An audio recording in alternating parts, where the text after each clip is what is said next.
For many people, building a house is seen as the ultimate measure of success. They meticulously go through the phases of home building, designing something that is perfect, securing the relevant permits, building the foundation, ensuring the walls, roof, beams, and columns are structurally sound, all before selecting the right furniture, fixtures, and fittings. But what happens when the house that is being built isn't just for you? It isn't for your family, village, or community. No, this house is for an entire territory. How can this seemingly insurmountable feat be achieved? Building this extraordinary house requires a strategic plan, firm foundation, the right fixtures and fittings, and adequate structural support. Indeed, the house that Mathavious was going to build needed to be remarkable. And seeing that God is a BVI lander, divine intervention would allow everything to align seamlessly. Robert Mathavious was responsible for building a house that would seek to benefit the Virgin Islands, a 58 square mile British overseas territory in the Caribbean that is made up of 60 islands, islets, and keys. A house that would not only withstand the test of time, but also withstand earthquakes, floods, catastrophic hurricanes, other natural disasters, international threats, scandals, leaks of information, changes in government, laws, international standards, systems, you name it. The house that Mathavious built withstood it. Financial services. This is the house that Mathavious built.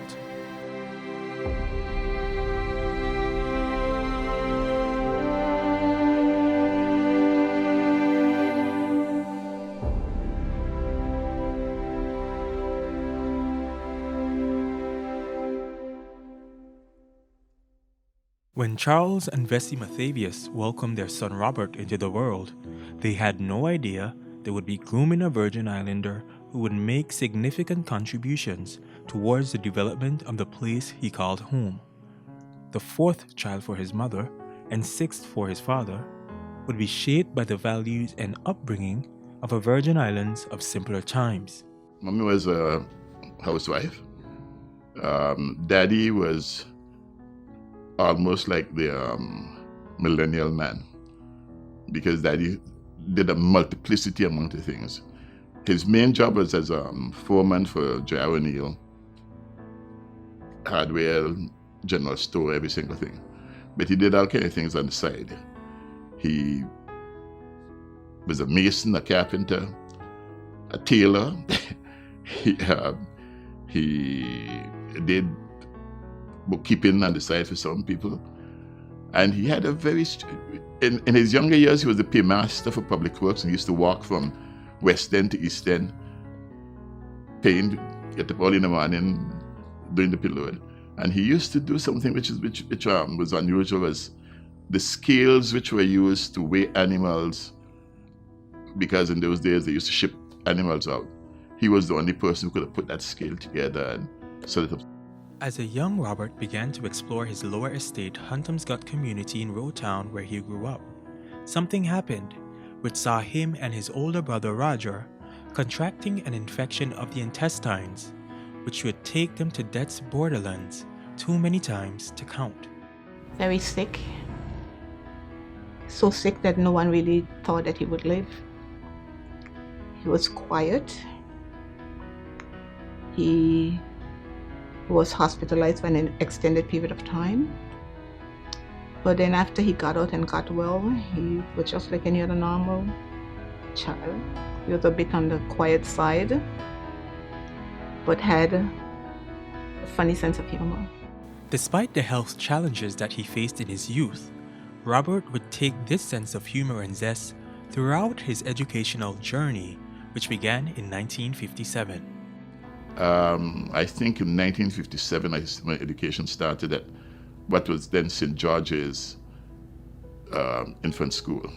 From there, I went to the Rowtown Primary, and to the Virgin Islands Secondary School, the forerunner of the BVI High School, which only about 25 people at the most, 20 to 25 people used to get in every year. So it was a very, very competitive environment to get in and to stay in there. So that's where my formative education began. Until 1968, when the Virgin Islands Comprehensive School took over.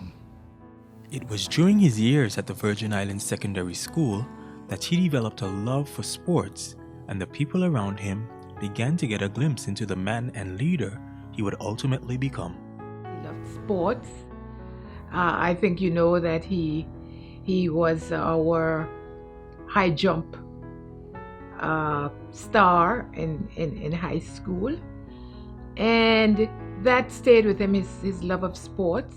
He, in his day, was one of the BVI's top high jumpers and 400-meter runners. He was very involved in sports. He was a very popular student. He had a wide network of friends, studied hard and worked hard, and was known for his abilities and for the great potential that he had. But he also played hard. He also played hard and was a popular, well-liked student. He says that he saw my name popping up as contributing points to the house, because you used to contribute points to the house in various ways. It wasn't just sports, academics and participating in other activities. But he said just as I was putting on the points, I was taking them off for bad behavior. So he wanted to find out why that was happening. And I think that's from way back then. That's when our friendship started. At high school,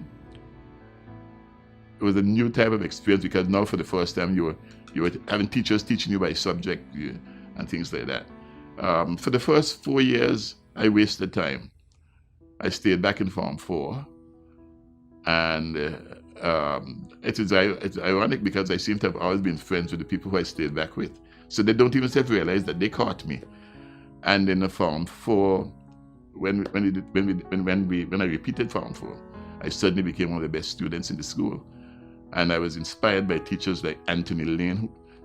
There's some Bajan teachers who had just come. Anthony Lane taught us English. Carol Mapp taught us chemistry. Gerald Rose, maths. And those three teachers, more than anything else, had a profound impact on me, and have been the cause of where I'm at today. But despite being the sports star of the school and maintaining good relationships with other students, Robert struggled to perform academically. Despite the academic challenges that he faced, Robert remained persistent because of the teachers who had an impact on his life. My father was so surprised when Robert aced all his GCEs, when Daddy didn't think he would make it. But he was applying himself, just that we didn't know. Because you saw him in books, you weren't sure what he was doing. So Robert had a good memory. He was able to concentrate on what he needed to and still have his fun at the same time. And the end result was that he passed with flying colors, much to everybody's surprise. We always knew that something great would come out of him because of his curiosity and so on. Or I should say, we always felt there'd be something great coming out of him. My parents always knew that I had lots of ability, but they also considered me to be a very stubborn boy who will do what he wanted to do. And I believe they've become exasperated. They said, okay, well, stay back, let us see what he does. And my father was always very, very supportive in terms of books. Whatever book you needed, he would get for you and things like that. Robert was successful in completing his high school education, a significant accomplishment at that time, as most young people were not awarded the opportunity to receive higher education. Following his success at satisfying the school-leaving requirements, Robert would further construct his foundation by seeking tertiary education at the University of the West Indies Cave Hill campus in Barbados. The continuation of this academic pursuit would bolster the advancements that he had made previously and confirm Chief Minister Hamilton Labadie Stout's commitment to support the scholastic development of Virgin Islanders. At that time, UWI was the only place that the government was giving scholarships. Labadie Stout had come whilst we were in school and had decided that if we make the minimum, as long as you make the minimum requirement, a scholarship is guaranteed. So therefore, I went and made the minimum requirement and I got a scholarship.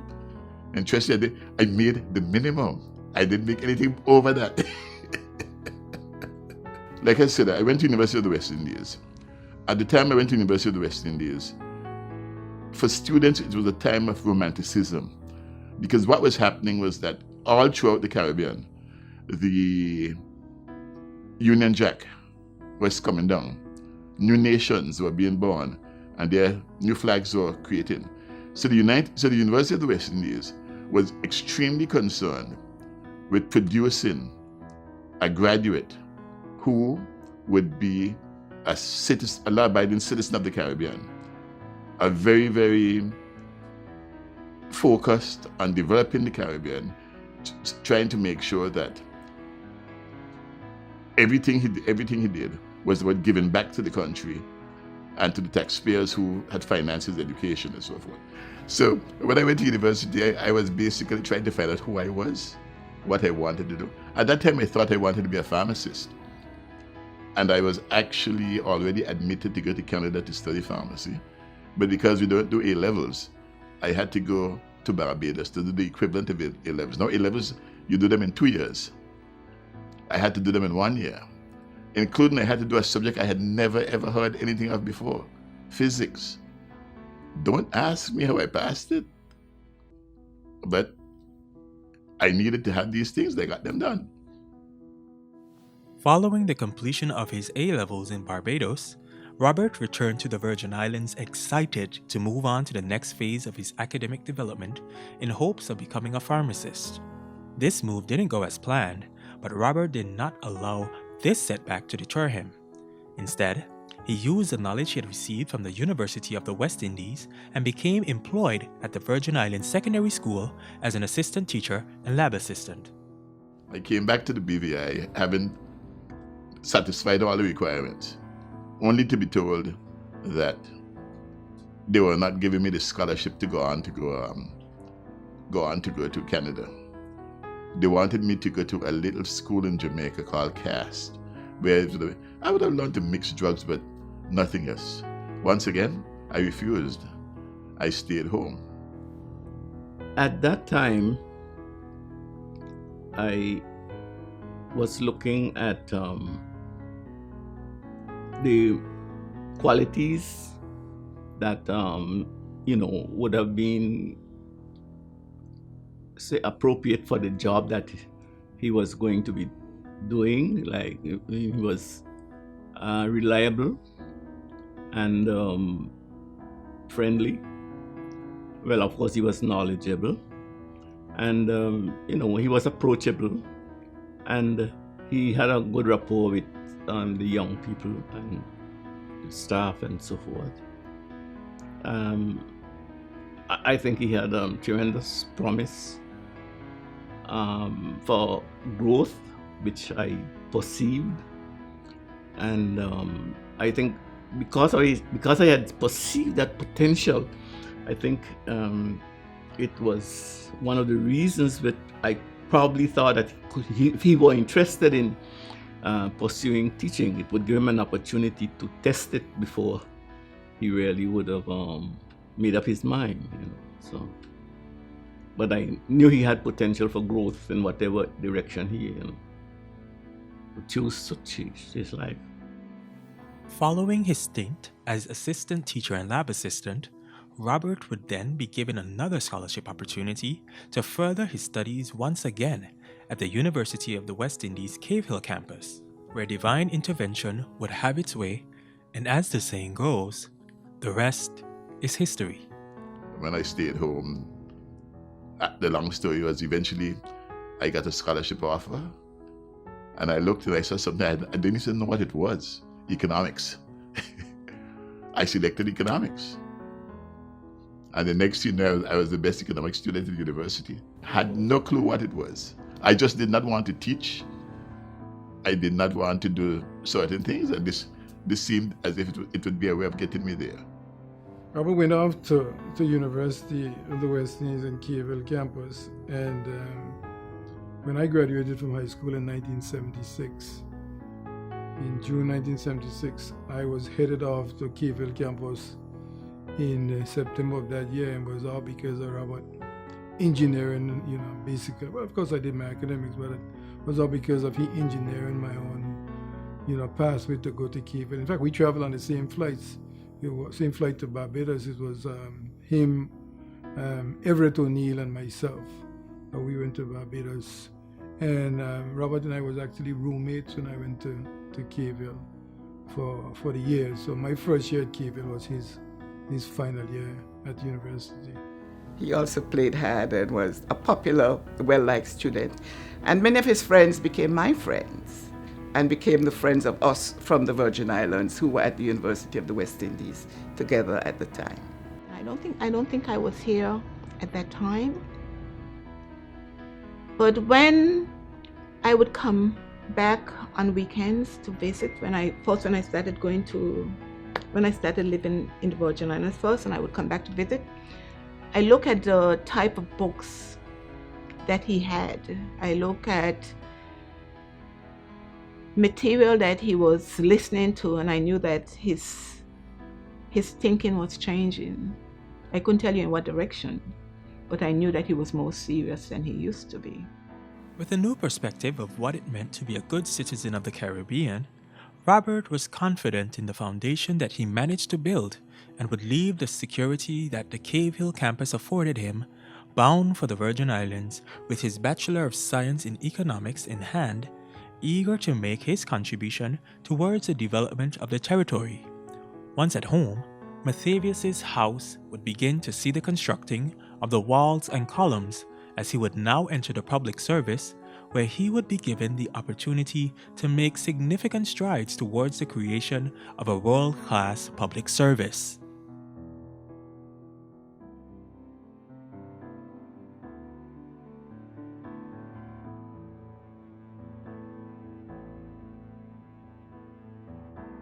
After the degree, I then reported to the statistics office where I came in the helicopter. I never had a boss. I came in on top. So I didn't learn a number of things, and I was a bit typical, student just come back from university, particularly University of West Indies, which at that time was very, very dogmatic about trying to prepare us to be responsible citizens of the Caribbean. You had a little bit of sharp edge, and it rubbed a number of people the wrong way. Mr. Mathavious, one of those young men who had a lot of, wanted to do a lot of things. And those older guys, the politicians and stuff, they used to call them a set of upstarts. That's how they used to describe them, as the upstart. But we just let that pass by and say they don't even know what they want to say. But we all will get together and prove them different. That the upstarts, as you think they were all of us were. We're just trying to bring a new perspective to the way the civil service does business. And there's a hand not to sell sometimes, even now. It was known, and in my own personal view, accepted that we had a lot to offer. And yes, it's as old as time, this tension between the old and the young. I think Shakespeare has written meaningfully about that. But I think by sheer dint of our performances, the fact that it became clear that we had no personal agenda, our view and our goals were national. An Englishman had the job, so I was the first local to have the job. So I had, in a number of things, when I took over, the Englishman left. So I had to one of my very first and most important tasks was the 1980 population census. I think it was the last time a census was done where the totals, the census count, was known within a matter of weeks, and the census report was available in a short number of months. He always believed in excellence. Don't come to Robert with anything that's half done, halfway done. That was one thing. It had to be done at an international standard that you could stand up everywhere, globally. The public service of the territory was in its infancy stage, and this saw a number of changes being made by its leaders to allow for its advancement. Perhaps it was divine intervention, or sheer coincidence, doing the right things with the right people, as Robert puts it, that created the opportunity for him to receive yet another promotion, this time to the Deputy Financial Secretary position following the elections of 1979. I happened to be in the right place at the right time, maybe doing the right things with the right people. But what happened was that following the election of 1979, there were a number of changes. And there's a man who has been very, very instrumental in pulling moves around my life, Lawyer McWillan Todman. He was the one who made sure that I got the scholarship to go and do the economics. And when I came back, I remember at the end of 1979, he called me one day and he told me that the country was in trouble. It needed two posts to be filled: Deputy Financial Secretary and Manager of the Development Bank. I was trained to do both. Which will I take? And I took the Ministry of Finance. And but Mac has always been very much instrumental in my life in making sure that I stay on the right track and things like that. By this time, people like Cyril, right? He had retired from financial secretary, and now he was in the political thing, right? So no, he had a zest and zeal too to get the finance going and working towards having a locally appointed financial secretary, because that was one of the last lingering ones to have white position, the financial secretary. And he would insist that's not going to happen, so he began to put things like place. Robert came from DPU, came into finance, and the financial secretary there was Kenneth Bain. Kenneth Bain, the financial secretary before me, was very, very instrumental in polishing my rough edges and in giving me full flight to do the things that were necessary. The house that Mathavious was building was once again seeing structural developments being made. These developments would allow for Robert's professional advancement yet again, and the advancement of the territory by extension. Robert was now the financial secretary, the government's chief financial advisor to the Minister of Finance, overseeing the budgetary administration to ensure proper financial control. When I went into the Ministry of Finance, I was now in a position where I could start applying some of those economic theories, etc.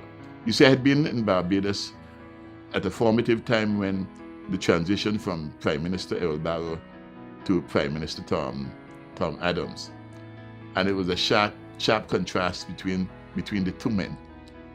I used to just marvel when Tom Adams gave a budget, how every single person in Barbados would be listening on the radio. And if he says, tomorrow at the pump, gas will go up 10 cents, you'll see cars heading to every single gas station to make sure they get their last fill of cheap gas. So I was very much at the time of development concerns. I wanted to see BVI come better up. This was very important to what was then a young and upcoming public service. He really believed in training. He believed in finding talent, and he believed in the development of what he would refer to as a world-class public service. He didn't want to see us being like the country or island or public service next door. He wanted us to be able to compete with people in the UK, people in China, people in the United States, everywhere. The permanent secretaries are the seasoned civil servants. Didn't think that this young upstart boy should get the job of financial secretary. I remember one of the first things I did in preparing for the budget, a practice that still happens. I wrote all the permanent secretaries, advising them that I was preparing the budget address and things like that, and I would welcome contributions from them to say what will be the thrust of the activities in their ministry. I got no answer, but I loved that because it meant I could write what I wanted. So could you imagine budget day? A number of them come, and I believe they came expecting to see me falling on my face.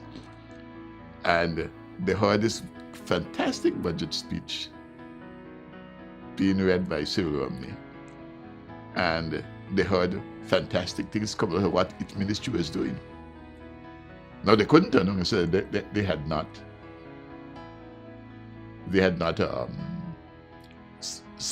give any suggestions of things they hadn't contributed, so they had to just take the glory, and maybe they looked at me different ever since. I don't ever remember having a what I would call a real difference with Mr. Mac, as we call him, and I tended to have differences with everybody. I got fairly strong views about things, and I don't remember any issue that we kind of locked horns on. I think to a large extent, in those days, the rules were clear, things were fairly strict. You did what you had to do, and you did it right because you know that there could be consequences. And we cooperated, we didn't quarrel with each other.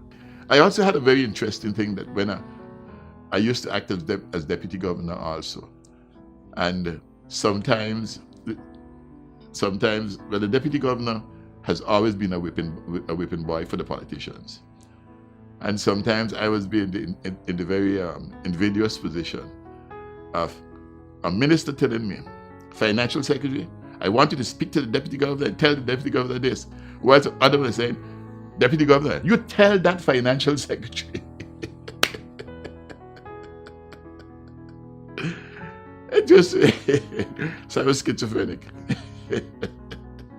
At this point in Virgin Islands history, things were rapidly changing, and leaders like Robert were forced to keep up with the changes that were happening around the world, or running the risk of becoming stuck with a country that was stagnant and lacking the necessary infrastructure and systems needed to be considered progressive. One such change that many countries began to see was the use of business-friendly tax structures to attract foreign investment. These were called tax havens, which wasn't the pejorative term it is today. Tax havens was a policy of the developed world. Interestingly, because of double taxation treaties, countries who had double taxation treaties with the developed world, like Jehiah, didn't have any form of secrecy, because the whole purpose of the double taxation treaty was to make sure that you paid tax, if you paid tax in the lower tax jurisdiction, such as the BVI. The developed country who had a higher tax would not charge you tax at that high rate on the income, the profits, or whatever that you have already paid tax on in the lower countries. So the BVI determined to capitalize on its networks of treaties and become a tax haven, a low tax haven, by the way, not a no tax haven, a tax haven based on utilization of the double taxation treaties in which information on tax paid was shared between us and the developed country.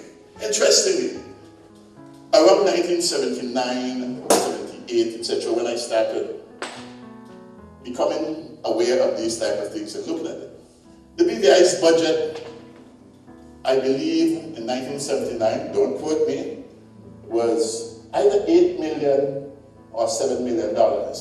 Interestingly, because of the double taxation treaty in January of each year, we used to get a check of $1 million. Remember, our budget was $7 million or $8 million. We used to get a check of $1 million from the Winston-Salem Corporation. Anyone knows that corporation? Winston-Salem cigarettes. They were using a special provision in the tax code where if a company declared, self-declared, I think it was its global income, it could pay, I believe, 0.5% of that. If it's self-declared, it would pay by a certain date. So every January, we would get a check of over $1 million, which would fund the government for a long while. But during the late 70s, attitudes within the developed world to tax havens began to change. As a result, most of the double taxation treaties that were extended to the BVI were abrogated by the OECD countries themselves. Some of these having proved to be of little or no value to us in the BVI, as they were never ever used. By 1979, the only meaningful one left to the BVI was the one with the United States. That was the one that Winston-Salem used to use. Just as companies started to take notice of the treaty and were really beginning to register and incorporate and establish BVI operations in order to benefit under this treaty, the United States government announced its intentions of renegotiating all its double taxation treaties with tax havens.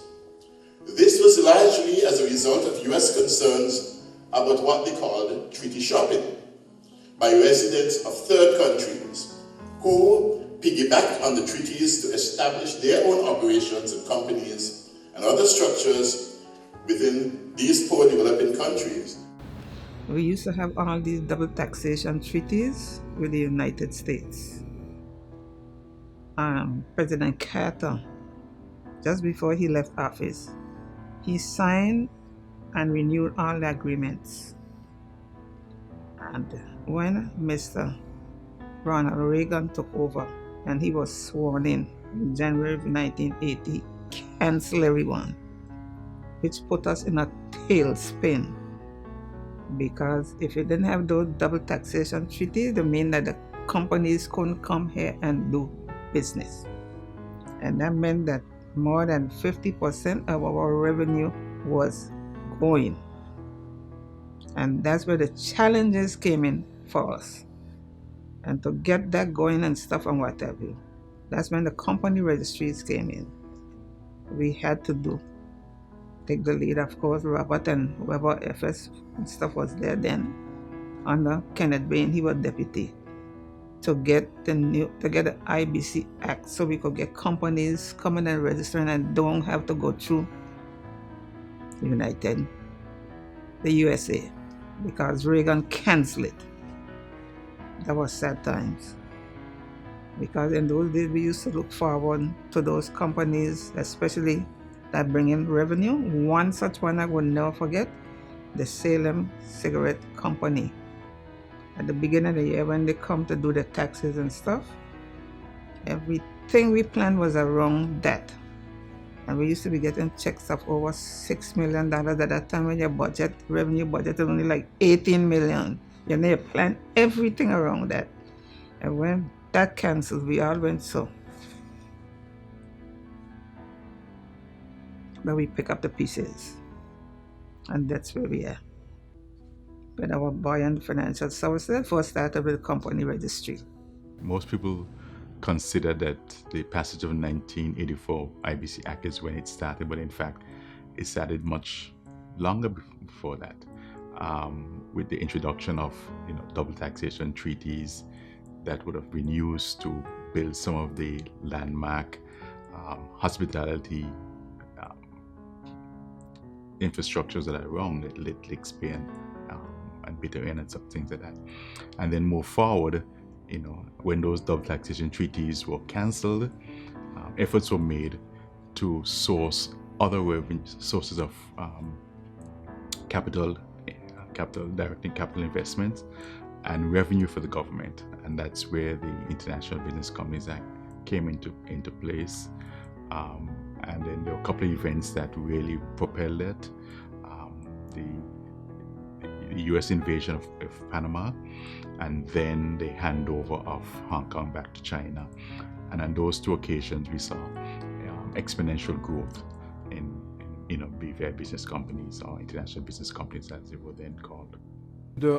Overnight, the loss of revenue from the double taxation treaty that existed then literally forced the thinking, what are we going to do to be able to supplement the revenue that has been lost from this particular arena? And there's a gentleman by the name of Paul Butler, who was a lawyer working between the US and the BVI at the time, who came up with the idea. And for those who want to read about it, it's chronicled in Mr. Lewis Hunt's book, Memoirs of a Caribbean Lawyer, in which he gives a very succinct, detailed analysis of how the whole thing approached. So when you talk about the genesis of financial services, the purists would say that probably was the origin of the financial services. So as Attorney General, I obviously was a member of it was called the Legislative Council at the time, and I was a member of the Executive Council.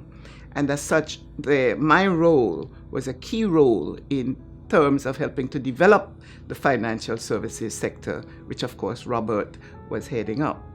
And the history is well known. In 1984, the International Business Companies Act, as it was called at the time, was passed. And that really was the springboard, that was the foundation and the springboard for the development and growth of the financial services sector. And then came in the late 80s the developments in Panama, and that provided a great boost to the development of financial services here. And obviously, it was important that a proper legal infrastructure be built for the financial services. A lot of policy making was being done globally in relation to financial services.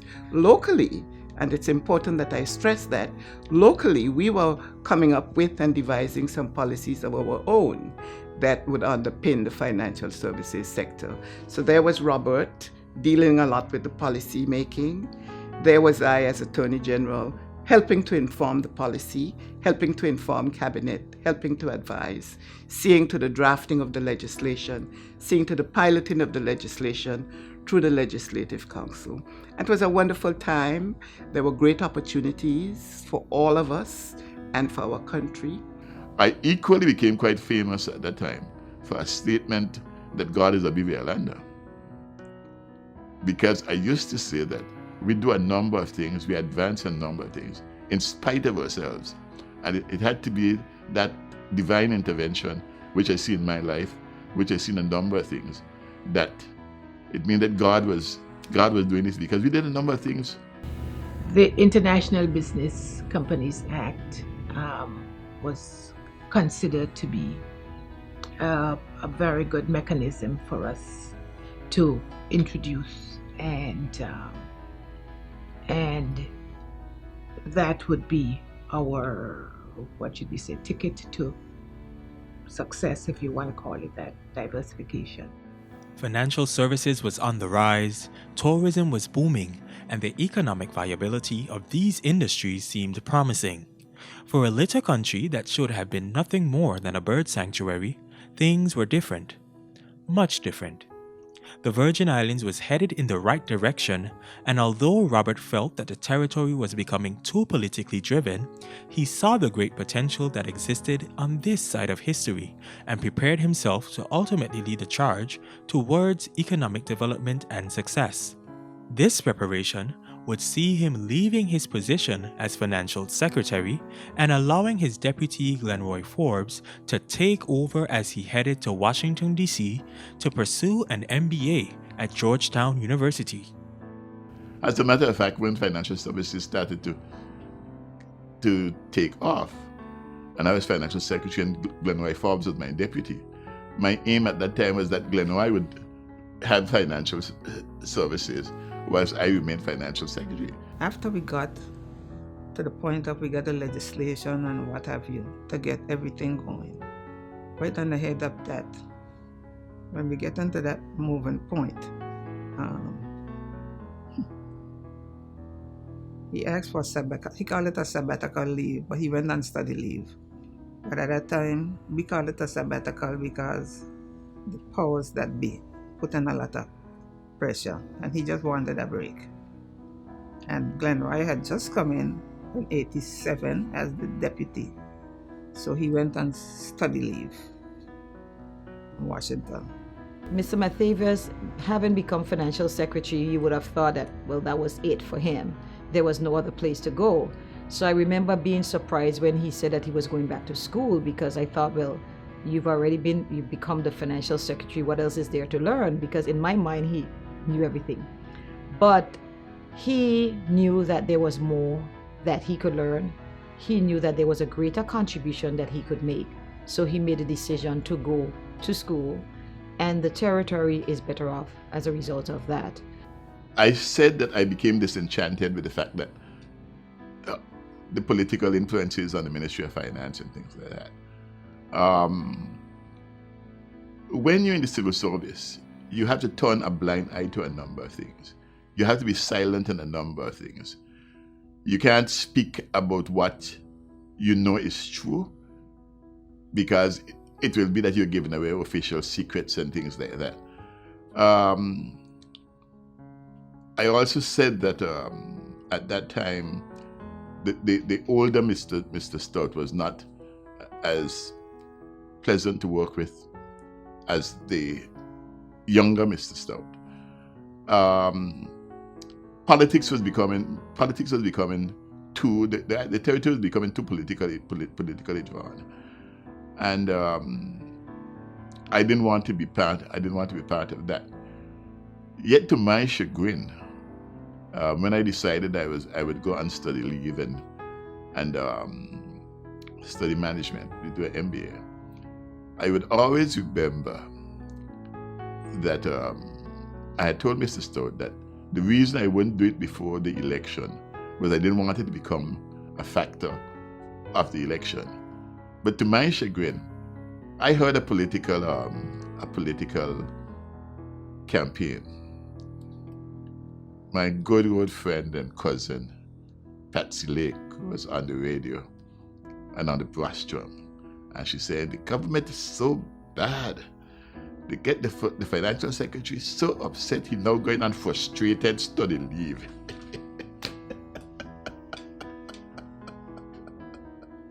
No, she said frustration study leave. But no, I knew it was time. So that by the time my vision then was that financial services needed to be pulled out of the government, needed to become a much more autonomous and independent body for a variety of reasons, some of which I think was because the British government was trying to get too involved in what was happening locally, and as long as it was not within the government, they couldn't tell us exactly how to go about doing that.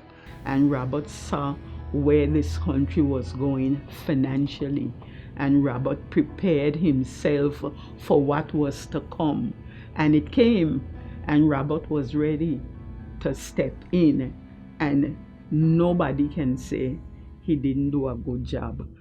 Robert would attend Georgetown University and complete his MBA, and divine intervention would take him from his post as financial secretary and lead him down a different path.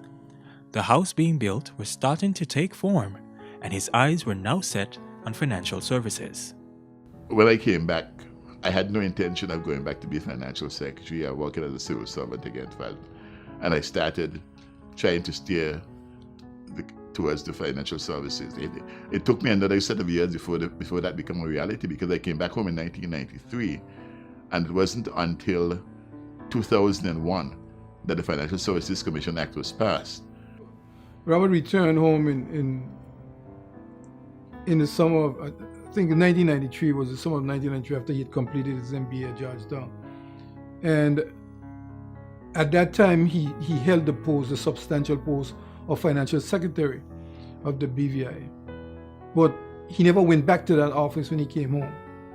They started the Financial Services Department, himself and a secretary. It was then housed in the Abbott building, upstairs the Abbott building. That was just opposite the administration building on Main Street, right in front of the taxi stand there. That's where the department was housed, just the two of them. And as the saying goes, the rest of it is history. Robert was now in the position of Director of the Financial Services Department. Knowing that this was only a transitionary move, he would begin to select the right fixtures and fittings in an effort to complete the house. The work that was being done now allowed the British Virgin Islands to be seen as a viable financial services jurisdiction by international counterparts.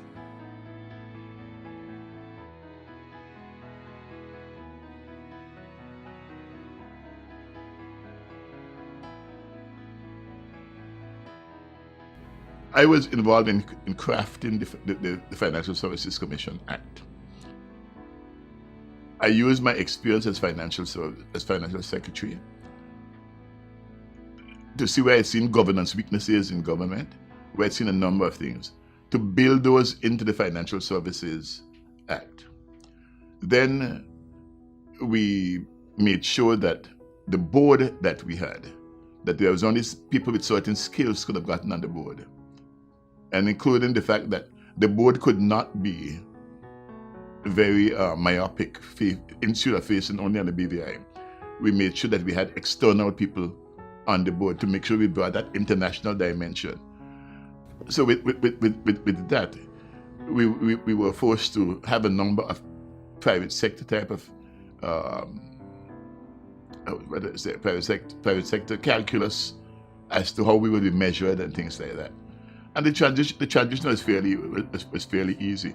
I joined the then Financial Services Department in December of 2001 as part of the transition team that would see the department transition to the Financial Services Commission. In 2000, when I became the Inspector of Banks and Trust Companies, at the time he was chair of this Caribbean Financial Action Task Force, which invariably meant that he did a lot of traveling, both for that and for the international initiatives that were ongoing at the time. And his deputy at the time, was Mrs. Lisa Penletson. But invariably, he had to work with him closely. And then as he came back and he briefed us on, what's happening on the international scene, and you get an appreciation for what's happening outside of the BVI that is impacting what's happening in the BVI. Well, Mr. Mathavious, in my opinion, from the very beginning, always wanted to surround himself with persons who were capable, knowledgeable, experienced. He drew a lot on relationships in the international sector. He made sure to keep regular contact and relationships with other regulators, whether in OTs or other jurisdictions. And I think that he would agree that that was to the credit of him and for BVI, that he established the kind of relationships that allowed him to have, the sounding board and the support to do what he wanted to do for BVI. Yes, I had the privilege of being assigned to the Financial Services Department's work and assignments by the then Attorney General, Dan Penn. And that meant, obviously, I had a very close working relationship with Robert. And over the years, that relationship had continued, whereby I continued to work with Robert in and outside of government as well. But whilst I was in government, most certainly, I was specifically responsible for assisting the department in terms of their legislative measures. And Robert was a constant visitor to the Attorney General's chambers, always chasing up after his legislation and coming to discuss issues and how he thought that things might be done to develop the financial services industry in the British Virgin Islands. It was 2002, and we were in a delegation from BVI was in Cayman. It was Mathavious, Mrs. Lorna Smith, Mr. Glenroy Forbes, Sylvia Moses, myself, and we had a consultant, Ben Coleman from the UK, who's a personal friend of all of us. And however, the rest of us got there early. Mathavious' flight was late, so he got in a bit later than the rest of us. And this was a huge meeting. This was when the OECD was basically putting pressures on all overseas finance centers, basically. And it was basically in relation to taxes, withholding taxes, tax information exchange agreements. And there were about 30 countries or more in the world represented at this forum. Probably more than that, actually, but I don't remember exactly. But the question was going around the room: what are we going to do? How are we going to choose? How are we going to decide what to do? The pressures are real. How do we deal with this? And this was the most troubling I've seen. And Mathavious calls me to say his flight has landed. He's on his way to the hotel. So I let everyone know. And on his way there, the questions are still going around the room. And this jurisdiction, I can't remember who it was, but for some reason I think it was the Kingdom of Bahrain. The representative stood up and said, let's all be real. We're all waiting to hear what Robert has to say before we make our decision. I sat there for a second and I tried to understand what just happened. Then, about 5 minutes later, Mathavious walks into the room. And everyone in the room, I'm talking over 300 people, stand up and start to clap at his presence. If you know Mathavious and how humble he is, he was embarrassed. Because that's not the kind of parade, celebration type stuff he likes. He likes to be humble in the corner, speak when he's spoken to.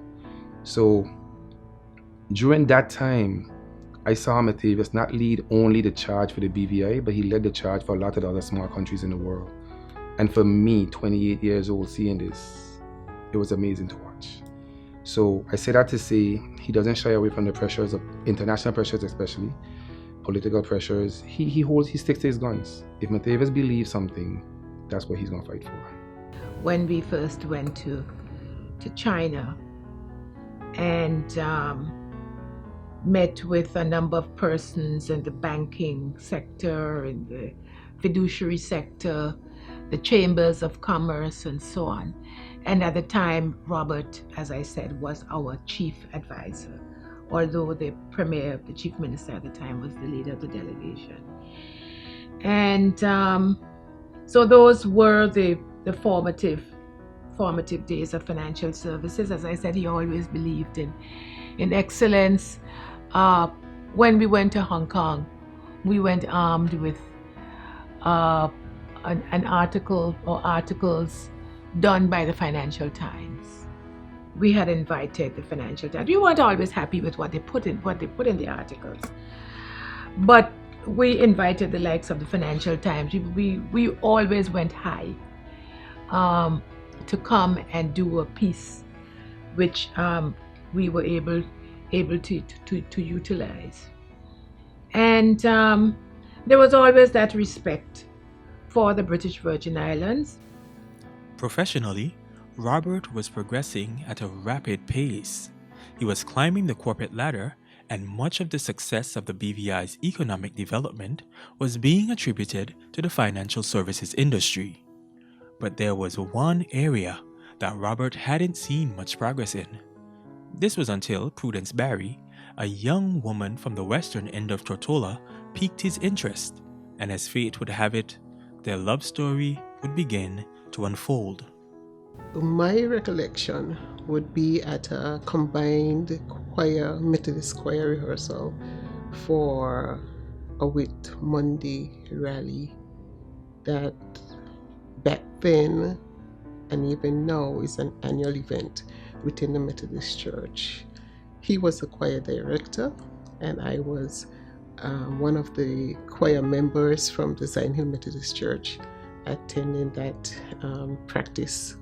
That was, I guess, one of those first times that I really started getting to know who the person really is. Well, first of all, we both are Methodists. So I've seen her, although she's from one end of the island. I've seen her around from time to time. When I was in the festival committee, one of my responsibilities sometimes was finding judges for the parade and things like so.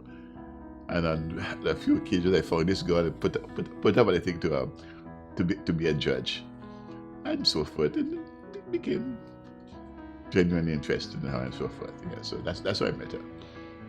Oh, outside of him being tall, handsome, black, and gifted, yes, he was, for me, at that time, someone who was very good at directing a choir and getting persons from various congregations to sing as one harmoniously.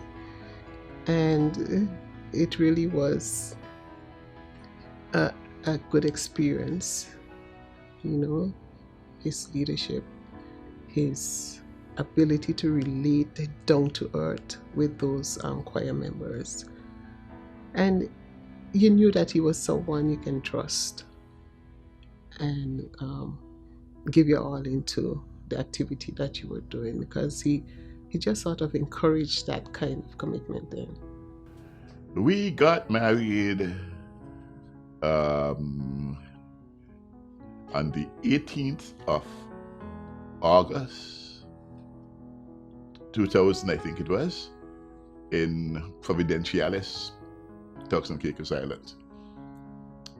My concept of marriage was just the two of us go and get married, but it ended up being where I had we had the two of us, Randy Skelton and his wife, my wife's sister, and Kedrick Pickwick. That was the wedding party. That was the whole wedding. Oh, it was a very small wedding, but it was just what we wanted at that time. And there was less than 10 of us, which would have included a photographer and everything else. Yeah, all the trappings of a big wedding, but it was just a few of us. And everything worked well. Prudence Barry, now Prudence Mathavious, would indeed add to the safety of the house that Mathavious was building. Robert was now married and would continue his efforts to establish the Financial Services Commission, which ultimately became a reality. 2002, I transitioned secretly. I retired secretly and transitioned to the Financial Services Commission as Managing Director. I think it was a very exciting time. I was new to the department and to the commission, but it was a time of promise. Mr. Mathavious had worked very hard along with numerous other people to bring the separation of the commission as a statutory body, as an independent regulator to fruition, and I think it was a very exciting time in the beginning. There would have been a lot of legislation, development, and establishment of policies to make sure that the BVI become a financial services jurisdiction. And Mr. Mathavious would have been one of those persons, would have been the mastermind behind a lot of the legislation that was developed. So it was that thing to be internationally. So the whole thing was we were bound by international standards. We were evaluated all the time, international standards. So we had to measure up. There used to be an old cliche, thinking globally, acting locally. That was at the back of my head when we were forming the Financial Services Commission. And after I left government and then joined the Financial Services Commission, we became even much more closer because I continued to do what I was doing in relation to financial services, which is preparing legislation in relation to financial services matters. And each time you could see the best coming out of Robert. Every time he came up with initiatives in terms of how we might develop the industry here in the British Virgin Islands. And he made sure at the same time that as part of what the Commission did, it kept abreast of developments both within the industry here but also internationally. And from that, he would always ask the question, what is there for us? What is there that we need to do? Robert was the type that always wanted to make sure that the BVI was always ahead of the game when it came to financial services matters. And it is no wonder that in many instances Robert pushed for legislative reforms, including the need for introduction of new legislation in order for the jurisdiction not to be caught unawares that could create problems for the industry. So he was always a master in that, and he always believed in that. So the regulatory side went with Robert, and he built the Financial Services Commission into a top drawer, world-class facility, a jurisdiction that everybody, it doesn't matter what you hear now about, all the what should I call it, the salacious stories that you hear circulating. The BVI's financial services are world class, and we have Robert to thank for where we have gotten to, and he's done it because he believes. He also had another phrase, and that was, it's always better to be sitting at the table than being on the menu. So he always made sure that we were at the negotiating table, in short. So when it came to the FATF, Financial Action Task Force, the OECD, IOSCO, which is the funds international, agency and so on. His goal was for us to be there negotiating. And of course, if you're with these supranational organizations, you have to earn your seat at the table. The BVI jurisdiction was benefiting greatly from the investments being made into developing the industry. The economy was booming, and Robert was receiving much of the credit. But as a leader, Robert would give all of this credit to the men and women who did the work to allow for the advancements the jurisdiction was receiving, reminding everyone that the team is only as strong as its leader. I received a number of accolades and so forth, which I did not get here alone. My staff, a number of other people, they're the ones who toiled, they're the unsung heroes of the success. I am standing on their shoulders. They're the winds beneath my wings. And too often, people make it look as if I have done this, I have done that. We all did this together. The government, the people, the industry, and my staff, whether it was at the Ministry of Finance, the Financial Services thing, and yes, the Financial Services Commission. But too often, people look at the smaller person and don't realize that they played an important role. So any accolades or so which may come my way, I only accept in a representative capacity because I represent that. I do it on their behalf. So it is on their behalf that I'm accepting anything that people says I deserve. And like I say, I am a soldier for the BVI. And the BVI is everything for me. If we lose the reputation, if we lose everything what we have. And so I'm as good as the team that I was with. And what is a leader without a team anyway? So my team deserves to every single bit, and they share in every single thing that I may have done. I think as a leader, he was motivational. I think one of the things that he established early on for just about every employee was to give them a sense of the value of the industry to the territory and how they fit into that, why it was important for us as BVI landers, why the industry was important to the government and to the wider community. And as a leader in terms of challenge, it's interesting that you would use that word, but he did that a lot. He challenged people to broaden their experience. He challenged people to broaden their education. And it's something that I think he did regularly. I don't only think he wanted the best for everyone, but I know he wanted the best because he insisted on challenging each and every one of us in so many ways, whereby, even though, as I mentioned, being the receptionist, he involved me in cabinet papers, being chairman of meetings. So he ensured that he pulled all the staff out of the comfort zone and really work with him to better their advancement. And for me, I would take it to another level whereby I would say, I did not see the potential in me as being the records manager within the office, but he saw that in an early stage, and I was awarded a scholarship where he personally put all the paperwork in and ensured that I attended the Regents College in the UK. And he's actually the reason for my advancement throughout the public service. Mr. Mathavious has always been somebody who's very gentle, very willing to assist people in, achieving their goals. Very kind, very supportive. He's always been that type of person, very knowledgeable. I can easily say his staff loved him.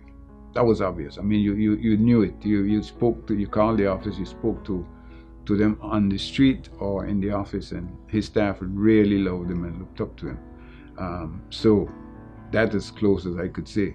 I think that it's interesting. He always seemed to have a number of young persons who look up to him. And I think just as he respected them, there was a mutual respect between them. And they would always seem to be a little pushing, a little empowering. I guess it's because of who he was, it's just his personality. One that accepts you as a person and who encouraged, although he always also had very high expectations of the individuals.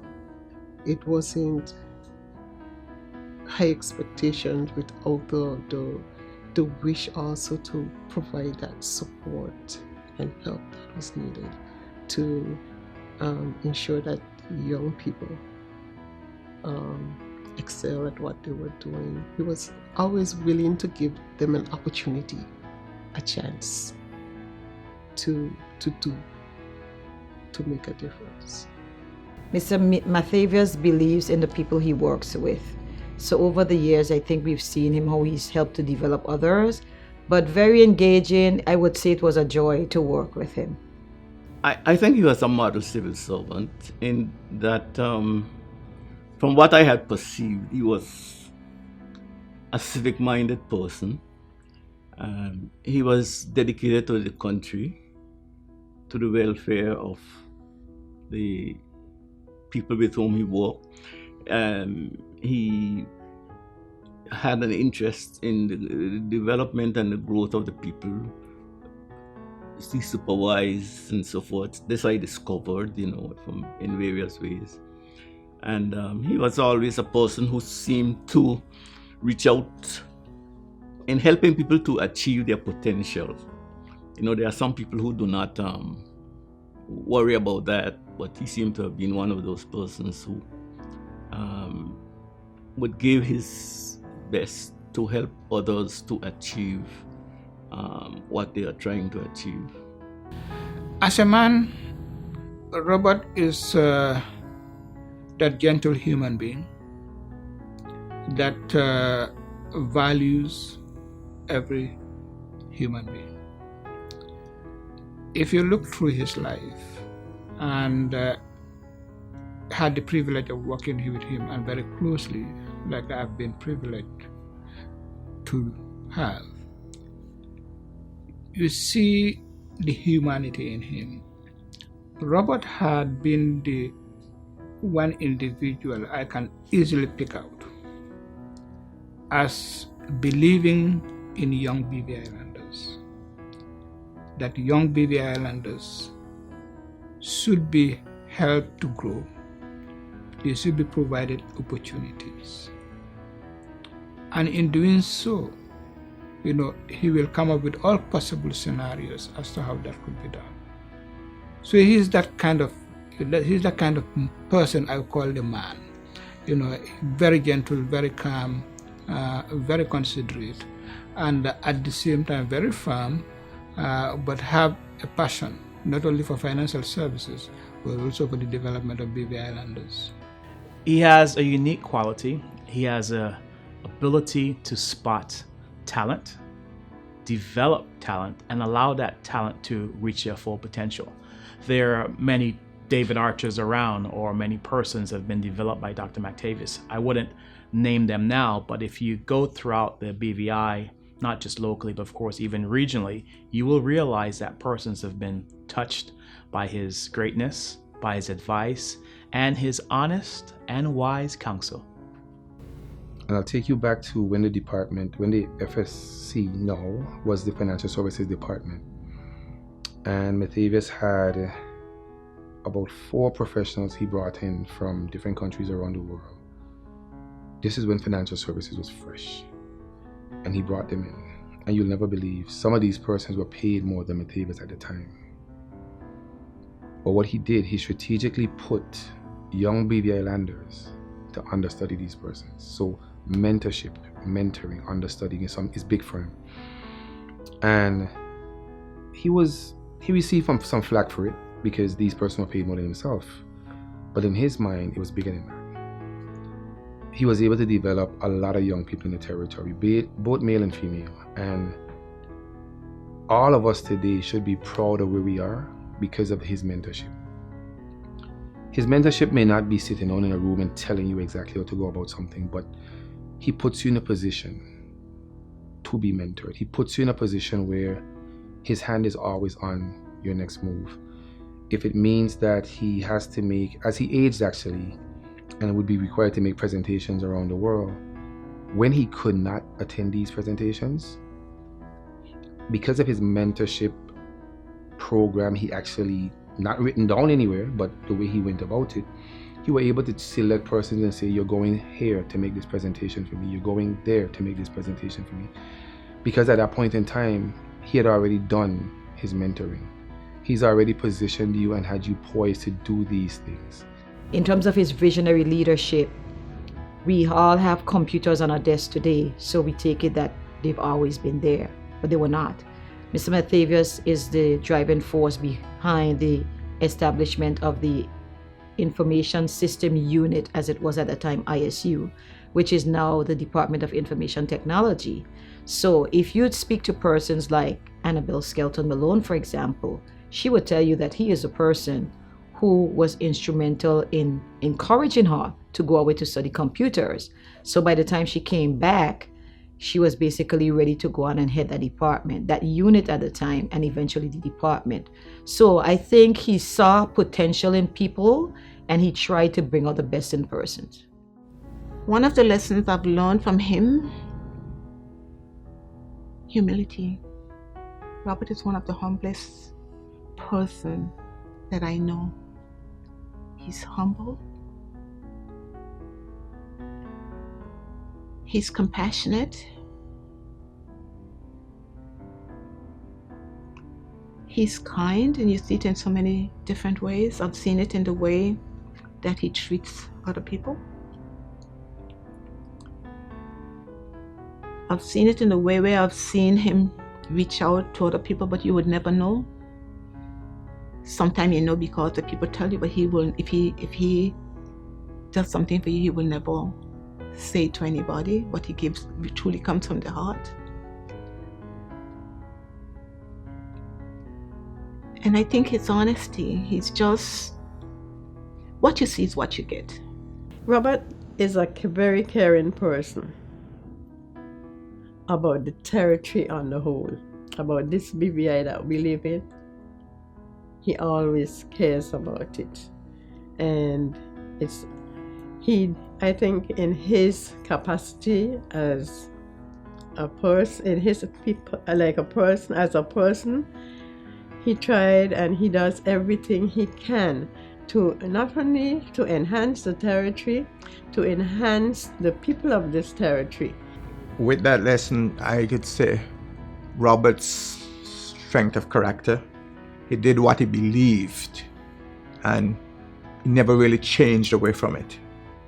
Well, I think Mr. Mathavious knew that it was important to always surround yourself with persons who were like-minded but had varying views, and he was open to hearing the opinions of others, and also, you know, being the leader that he was, he did not necessarily feel that it was on him to do everything, but he empowered those around him, you know, to come up with ideas, to come up with solutions, and to be open to discussions and to go forward as a team. So I think he was the type of person that would not have necessarily thought, okay, this is my job to do, but to empower others to do it for the good of the community, of the territory.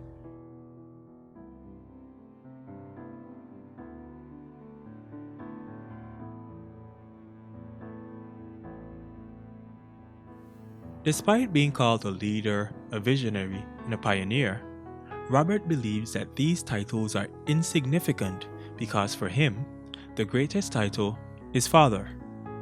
But if someone to ask me what is my biggest accomplishment, it's a little girl named Jaden Aliyah Kiana Mathavious, who keeps me going all the time, who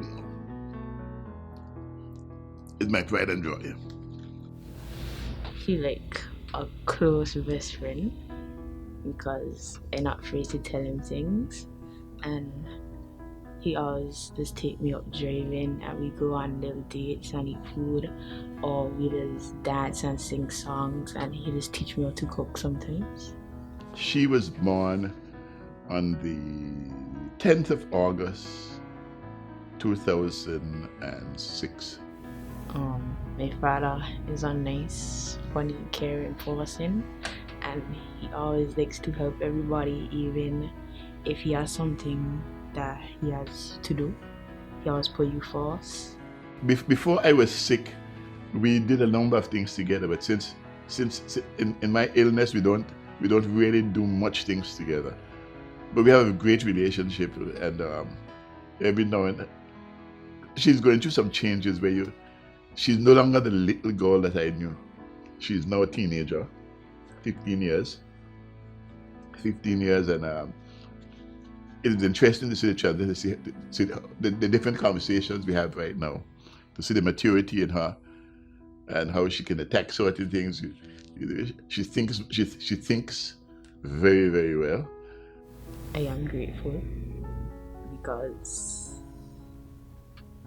he's old and sick, and I might not have a long time with him, so I cherish the moments I have with him. There are various points in building a house that become more challenging than other moments. When those challenges arose and Robert couldn't lean on members of staff for support, he turned to his friends, the men and women he would have developed a special bond with over the years. At this stage, my friendships must perhaps mean more to me than anything else. To put it in words, I mean,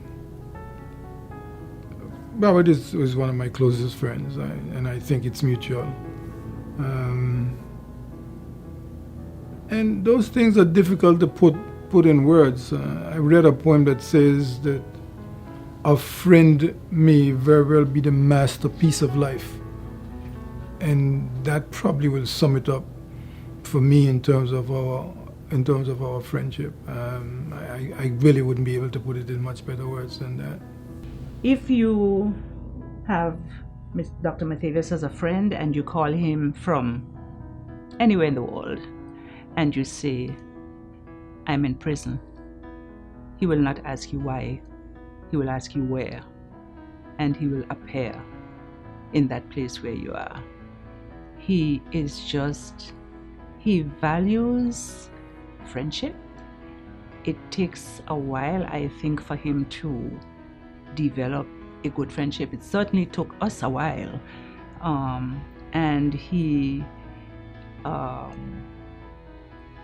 you sort of almost don't know that your friendship is developing with him. It is so slow growing and careful and deep. But once you reach a stage of friendship with him, you have a friend for life. And he will very much tell you what he thinks. I like to joke about Mr. Mathavious that he has a strange way of disciplining me. If I am having a conversation with him, for instance, and I say something that he didn't think I should say, he would tell me, yep, and I would know it's time to end that conversation and don't raise it again. He's what you consider like he's a father figure. He's a mentor. He's been my boss. But he's been more than anything else my friend. I can go to him with anything. I can tell him anything. Just like I was telling you a few minutes ago, I could call Mathavious and say, Mathavious, I'm in trouble, you need to come now. He just needs to know where. He's not concerned what the trouble is. He knows we're gonna fix it. And that'll be his speech to me. We have to fix this. If it's my kids, if it's my wife, if it's my mother and my sister who's in the States, he's always willing to help me.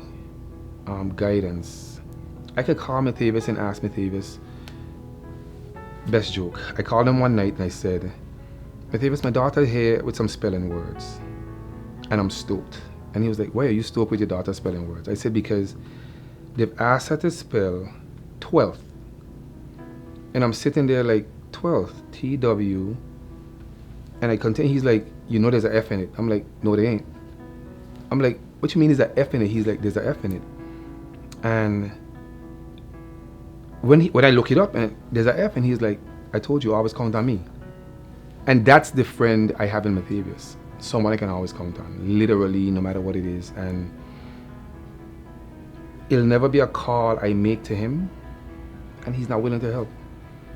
We call each other sometimes for no reason, just to check in. I call him sometimes and say, you forget you have a son. But that's the relationship we have. Friendship, the value of a friend.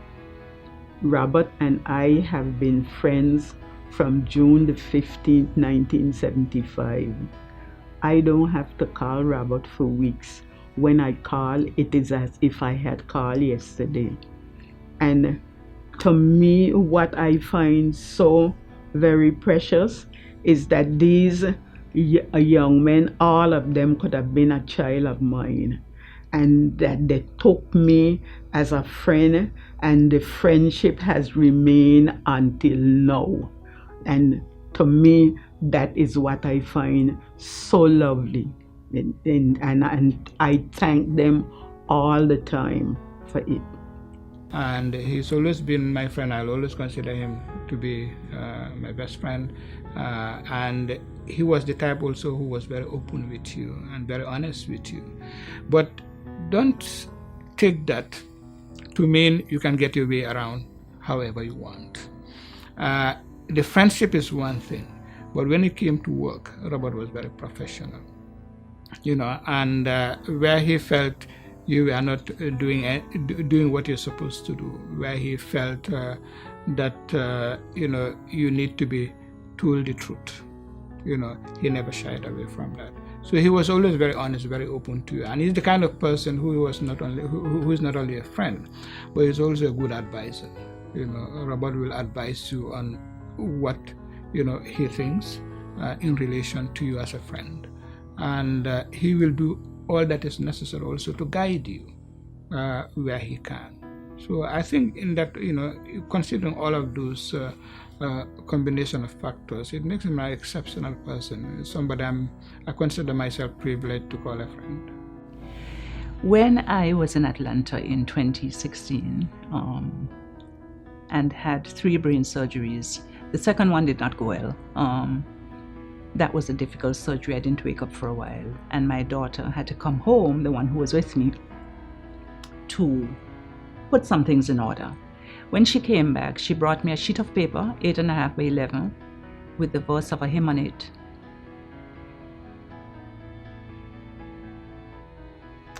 He had written a verse of one of his favorite hymns on it. All praise to our redeeming Lord, who joins us by his grace and bids us each to each restored, together seek his face. And I knew what he was telling me. You are up here and I'm down here, but we're still joined.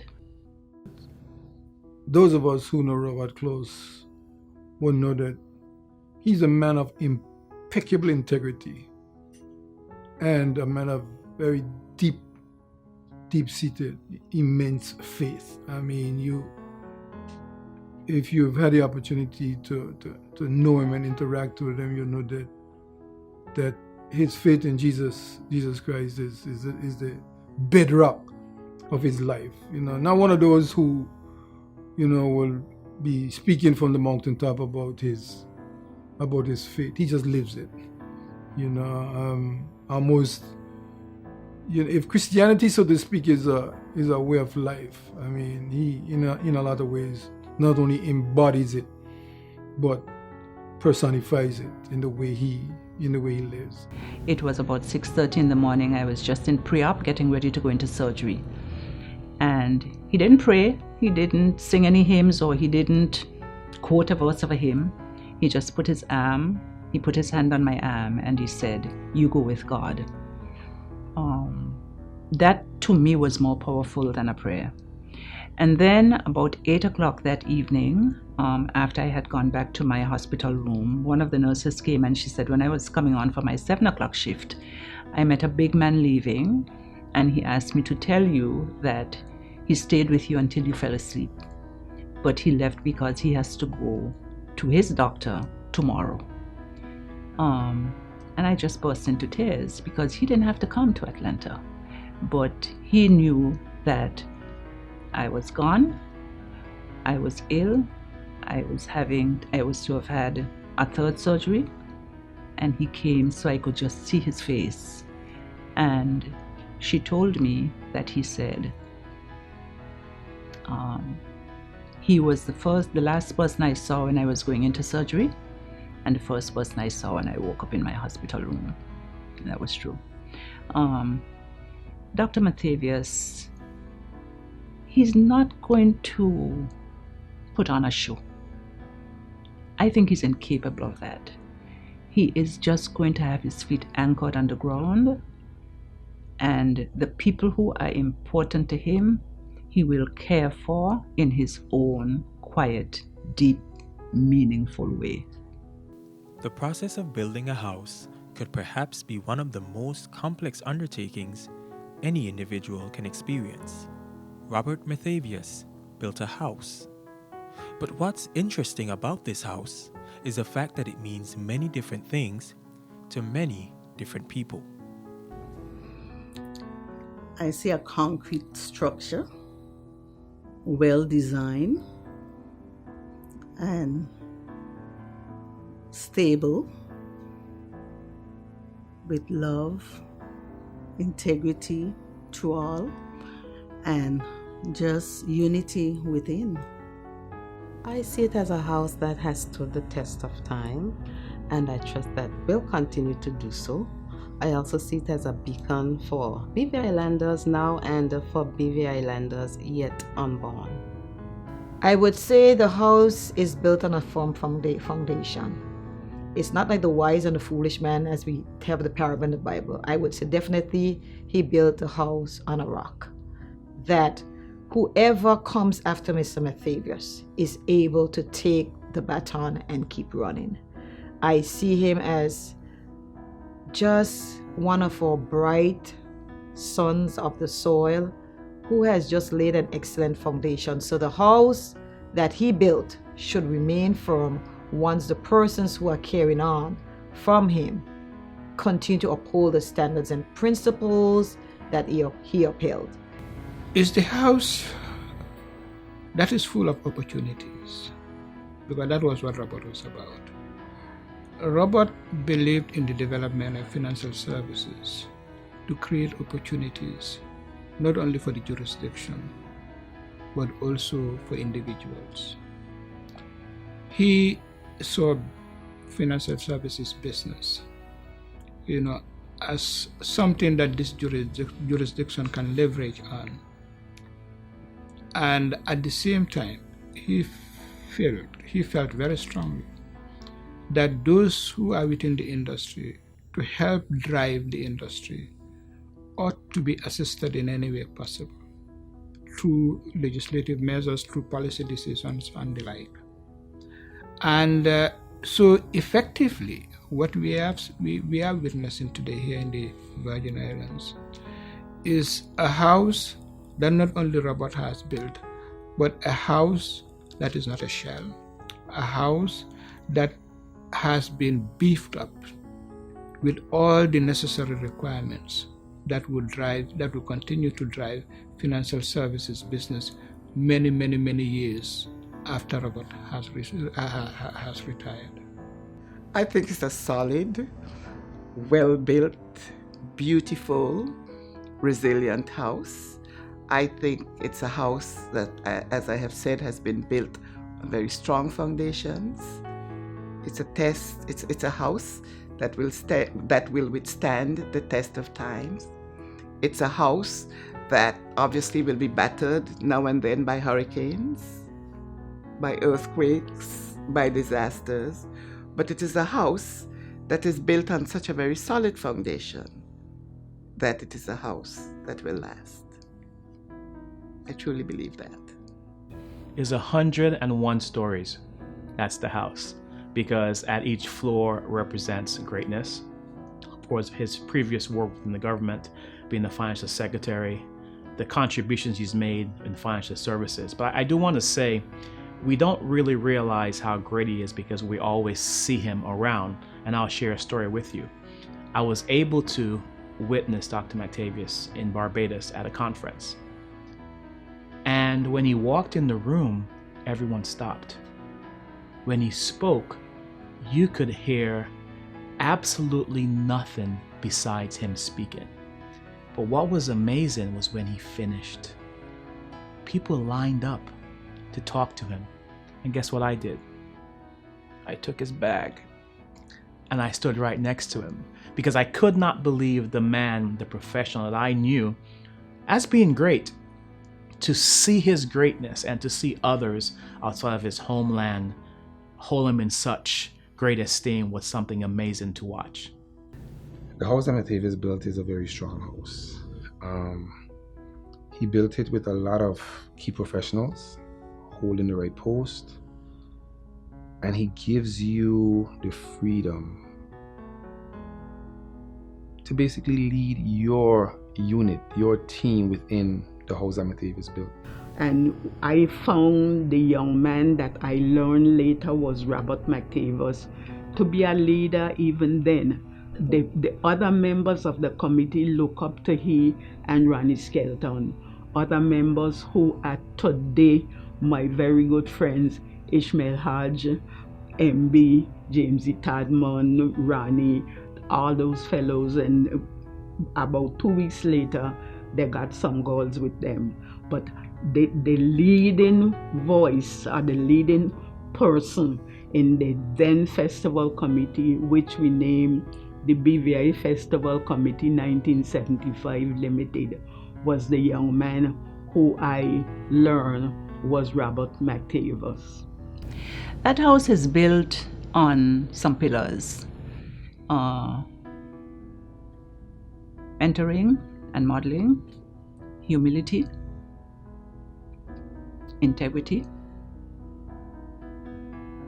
teamwork, family, loyalty to friends and to country. It is a house, I think, that is built on a firm foundation and will stand for a while. It's not like the house in the scripture that says it was built on sand. And when the storms came, and the seas it blew down. Mr. Mathavious does not do anything half-heartedly. Whatever he does, he puts his all into it. It doesn't appear so to you if you look at him function, but you know that he is digging deep to put a foundation wherever he is. The house that Mathavious built, I'll describe it as solid, strong, and I would say that he's built a house of promise. I think that he and others have provided a good foundation.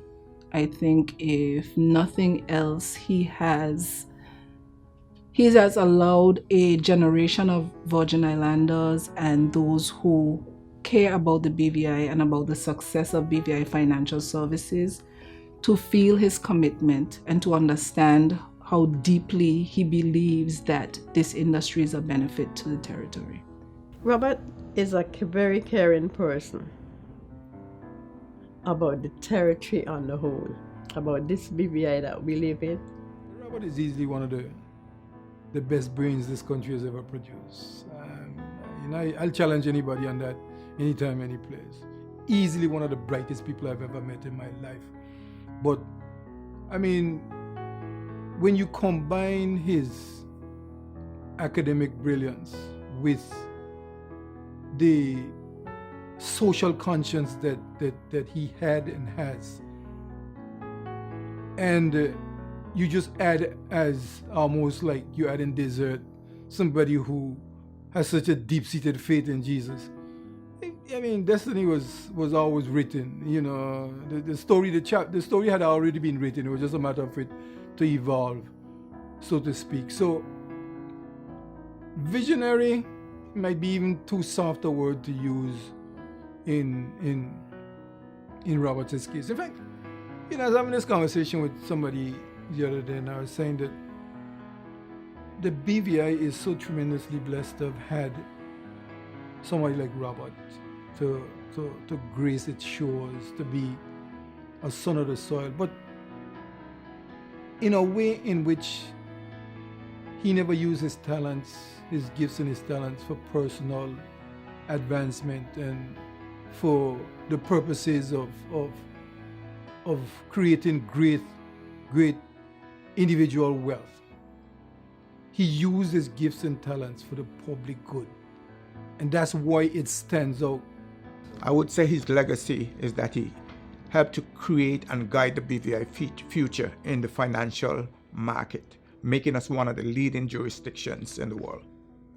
I see it as a house with a firm foundation, with structure, with room for expansion, a house that is visionary,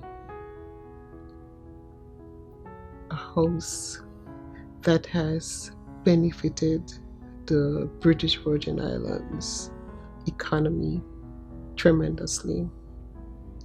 It has been that source within the economy that has served to make life better. It will go back to our Bible verse as well, in building your house on a solid foundation. You build it on a rock, so that when the winds and the waves come in, it won't come crashing down. And over the years, we have had a lot of challenges, both from international initiatives, from data leaks and other things. But the house that he built has been able to withstand those challenges, over the years. Most of our government's money, 60 cents out of every dollar, comes from financial services. And that's because that's one of Robert's. He didn't do it alone, of course, but he was the person. He had broad shoulders. He has broad shoulders. And he was a person charged with making sure that the BVI was a top drawer jurisdiction up there with all of the offshore jurisdictions, the Jerseys, the Guernseys, the Caymans, the Bermudas, and so on. And so his legacy would be, I would say, would be the diversification of the economy, the whole entire economy of the British Virgin Islands away from tourism only into financial services. I think I see the house as being strong, having been built on a firm foundation. And I say that from a spiritual standpoint. I think in Matthew, there would have been a time when Jesus would have spoken about building a house that was built on a rock, and how it wasn't being able to be blown away because of the foundation that it was built on. And I think that Mr. Mathavious would have been deeply entrenched in building the financial services sector on a very strong foundation. And now it is up to us to continue to build on it and to sustain it for generations to come. What we can all agree on is securing the relevant permits, building the foundation, ensuring the walls, roof, beams, and columns are structurally sound, and selecting the right furniture, fixtures, and fittings will determine the quality of your structure. What are you going to build? I would like to be remembered as a soldier in the army of the BVI, someone who gave his best for the BVI, someone who toiled tirelessly for the BVI, who championed BVI causes and BVI landers, who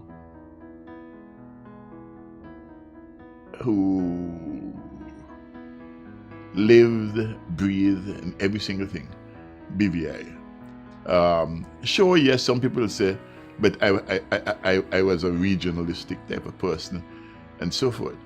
But no, I would like to be that centurion on the wall fighting for the BVI who will always be there. Maybe it's funny, but that my favorite animals are owls and eagles.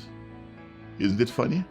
Both of them have a vision, eyesight, that is non-compare. One in the day, one in the night.